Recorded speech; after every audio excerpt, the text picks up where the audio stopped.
तो कैसे हैं आप सभी। स्वागत है आप सभी का एक बार फिर से मेरे YouTube चैनल में। आज की वीडियो में हम यहाँ पे देखेंगे तो जो हमने यहाँ पे नई सीरीज शुरू की थी उत्तराखंड की परीक्षावाणी चैप्टर वाइज, जिसमें हम चैप्टर वाला 2 यहाँ पे देख रहे थे। तो इसकी यहाँ पे एक लास्ट वीडियो बची हुई है। पिछली वाली वीडियो में हमने देखा था कि किस प्रकार से जनपदों का गठन हुआ। तो यहाँ पर देखते हैं जो हमने जिला कवर किए थे, चमोली, पिथौरागढ़, उत्तरकाशी, टिहरी, गढ़वाल, अल्मोड़ा, नैनीताल, ये हमने यहाँ पे देख लिए थे। नेक्स्ट यहाँ पे हमारा है हरिद्वार जनपद।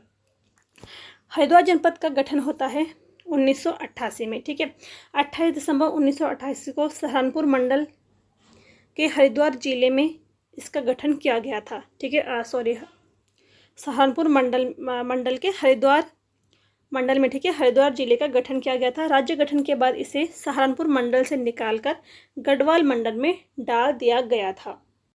हरिद्वार जनपद को गंगाद्वार, मायापुरी, उत्तर भारत का केरल, चार धामों का द्वार, ठीक है, आदि नामों से इसको जाना जाता है। ये सब इसके प्राचीन नाम है। ठीक है, और महाभारत काल में इसको गंगाद्वार कहा जाता था और स्कंद पुराण में हरिद्वार को मायापुरी कहा गया है। ठीक है, इसके बाद यहाँ पे उधम सिंह नगर जो जनपद बनता है तो 30 दिसंबर 1995 को ये बना था। चंपावत, बागेश्वर और रुद्रप्रयाग, ठीक है, इनका गठन होता है सितंबर 1997 में। तो यहाँ पे बागेश्वर और अल्मोड़ा से, ठीक है, बागेश्वर को अल्मोड़ा से, रुद्रप्रयाग को पौड़ी, टिहरी व चमोली से और चंपावत को पिथौरागढ़ से अलग किया गया था। तब जाके इनका यहाँ पे गठन हुआ था। अब यहाँ पे हमारा जो नेक्स्ट टॉपिक है वो है यहाँ पे पंचायती राज व्यवस्था। ठीक है, तो उत्तराखंड में त्रिस्तरीय व्यवस्था लागू है। ठीक है, ये कब लागू हुई थी? तो 1961 में लागू हुई थी।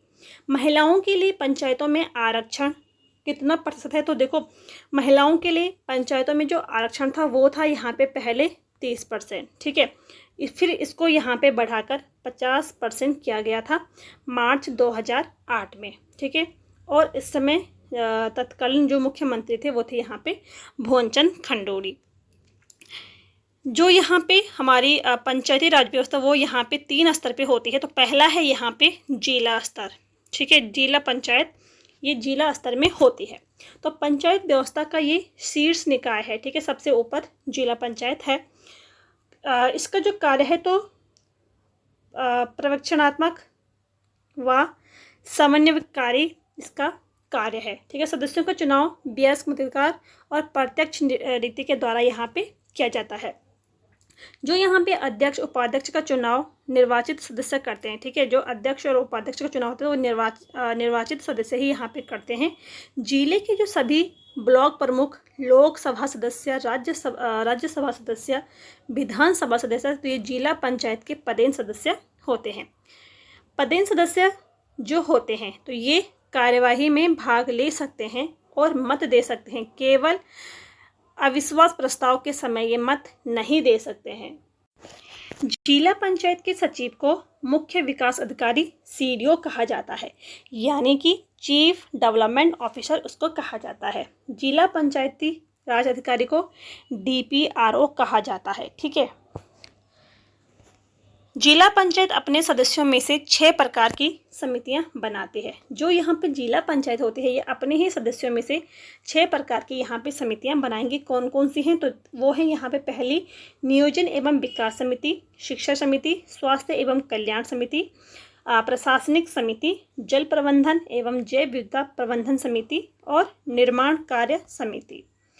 इसके बाद यहाँ पे आता है क्षेत्र पंचायत। ठीक है, तो ब्लॉक स्तर पे ये होता है। मध्य स्तरीय निकाय इसको कहा जाता है, यानी कि ये बीच का होता है तो इसको मध्य स्तरीय निकाय कहा जाता है। सदस्यों का चुनाव वयस्क मताधिकार और प्रत्यक्ष रीति के द्वारा होता है। प्रमुख व उप प्रमुख का चुनाव यहाँ पे अप्रत्यक्ष रीति से होता है। ठीक है, अधिकतम संख्या इसमें कितनी होती है? तो 40 और न्यूनतम इसमें 20 सदस्य होते हैं। ठीक है, एक क्षेत्र पंचायत में अधिकतम संख्या कितनी होती है? तो 40 होती है और सबसे कम यहाँ पे 20 सदस्य होते हैं। क्षेत्र पंचायत के अंतर्गत आने वाले ग्राम प्रधान, लोकसभा सदस्य, राज्यसभा सदस्य, विधानसभा सदस्य क्षेत्र पंचायत के ये पदेन सदस्य होते हैं। ठीक है, और इसका जो सचिव होता है वो होता है यहाँ पे VDO। ठीक है, ब्लॉक डेवलपमेंट ऑफिसर।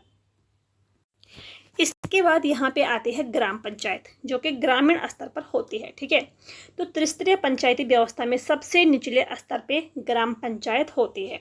ठीक है, ग्राम पंचायत का गठन हेतु न्यूनतम आबादी 500, ठीक है, पर्वतीय क्षेत्रों में और 1000 यहाँ पे मैदानी क्षेत्रों में होनी चाहिए और अधिकतम इसमें 10,000 होनी चाहिए। जो यहाँ पे ग्राम पंचायत में सदस्यों की संख्या कितनी होती है, तो 5 से 15 और, ठीक है, 5 से 15 यहाँ पे इनकी संख्या होती है, लेकिन 2016 में इसको बढ़ाकर 7 से 15 की गई है। प्रधान बनने की जो न्यूनतम आयु है तो वो यहाँ पे 21 वर्ष होनी चाहिए। ठीक है, एक अथवा अधिक गांवों को मिलाकर गठित ग्राम पंचायत के तहत पंजीकृत मतदाताओं को मिलाकर जो सभा यहाँ पे बनती है उसे यहाँ पे ग्राम सभा कहते हैं। किसी आवास समूह को ग्राम सभा घोषित करने, उसका नाम निर्धारित करने आदि कार्य जो होता है वो राज्य सरकार यहाँ पे करती है। ठीक है, किसी ग्राम पंचायत की पहली बैठक उस ग्राम पंचायत के गठन के 30 दिन के भीतर होना अनिवार्य है और इसका जो सचिव होता है वो होता है यहाँ पे वीडियो। ठीक है, सामान्यतः एक वीडियो 5 ग्राम पंचायतों का कार्य यहाँ पे देखता है। नेक्स्ट यहाँ हम देखेंगे, हमारा टॉपिक है यहाँ पे नगर निकाय प्रणाली। ठीक है, तो राज्य में नगरीय स्वायत्त शासन प्रणाली की शुरुआत कब होती है, तो 1916 में होती है। ठीक है, किसके तहत ये होती है, तो संयुक्त प्रांत टाउन एरिया अधिनियम के तहत। ठीक है, ये कब आया, 1916 में। ठीक है, 1916 के तहत ये होती है। संवैधानिक दर्जा तो 1993 में। ठीक है, 74वां संशोधन के अंतर्गत। अब यहाँ पे देखते हैं नगर निगम। ठीक है, तो नगर निगम बनाने वाले के लिए न्यूनतम मैदानी जनसंख्या 1 लाख होनी चाहिए। ठीक है, और पहाड़ में 90,000 होनी चाहिए। नगर निगम का प्रमुख जो होता है उसको यहाँ पे मेयर कहते हैं और मेयर का चुनाव जनता द्वारा, ठीक है, 5 वर्ष के लिए यहाँ पे किया जाता है। नगर प्रमुख पार्षदों का चुनाव जनता करती है और डिप्टी मेयर का चुनाव यहाँ पे अप्रत्यक्ष रीति से होता है।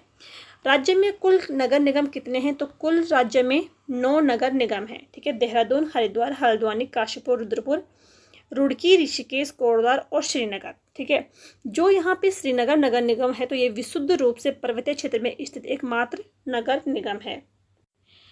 इसके अलावा हम यहाँ पे देखेंगे नगर पालिका परिषद।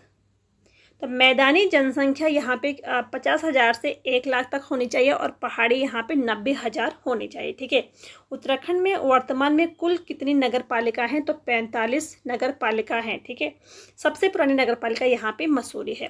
नगर पंचायत की अगर हम यहाँ पे बात करते हैं तो इसमें जनसंख्या 5 से 50,000 जनसंख्या है होनी चाहिए। ठीक है, कुल नगर पंचायत कितने हैं, तो 51 है और 3 नगर पंचायत ऐसी हैं उत्तराखंड में जिसमें चुनाव नहीं होते हैं। ये मनोनीत पंचायतें हैं। तो कौन कौन सी हैं, बद्रीनाथ, केदारनाथ और गंगोत्री। ठीक है, यहाँ पे चुनाव नहीं होते हैं।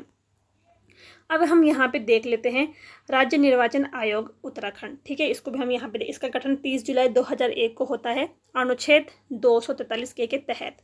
पहले मुख्य निर्वाचन आयुक्त कौन थे, तो थे यहाँ पे दुर्गेश जोशी। वर्तमान में मुख्य निर्वाचन आयुक्त कौन है, तो वो है यहाँ पे सुशील कुमार। नेक्स्ट यहाँ पे देखेंगे उत्तराखंड लोक सेवा आयोग।